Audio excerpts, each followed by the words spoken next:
Okay, now the fourth point to be discussed is a ray. A ray has one endpoint and extends endlessly in one direction, symbolically written as ray KV, as you can see in the note.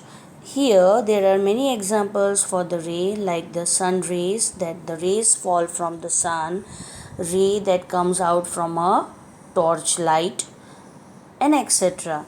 Note, in ray you can see I had written the letter K first and V on the endless direction, that indicates K is the starting point and V is a alphabet showing on the endless direction, so it cannot be interchanged and written as ray VK.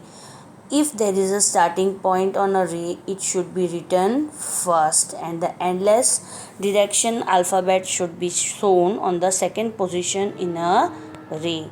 Make a note of that. Coming on to point number 5, intersecting lines. What do you mean by intersecting lines?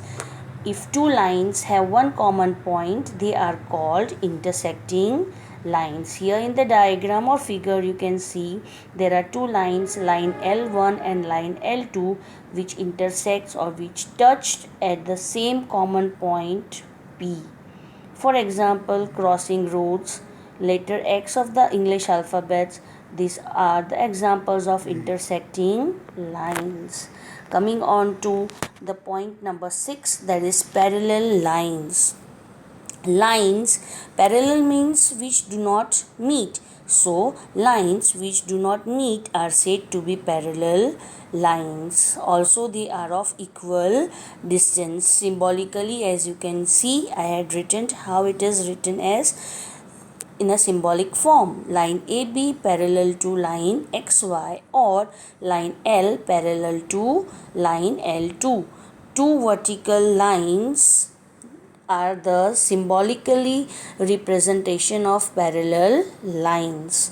You can see in the diagram line AB is parallel to line XY. The examples of parallel lines are rail lines, the opposite edges of a ruler. Till here, till 4.1, I had given an explanation so that it will make your work easy to solve in exercise 4.1. Solve the sums and copy the sums very neatly with the figures and do the homework given in exercise 4.1. Thank you.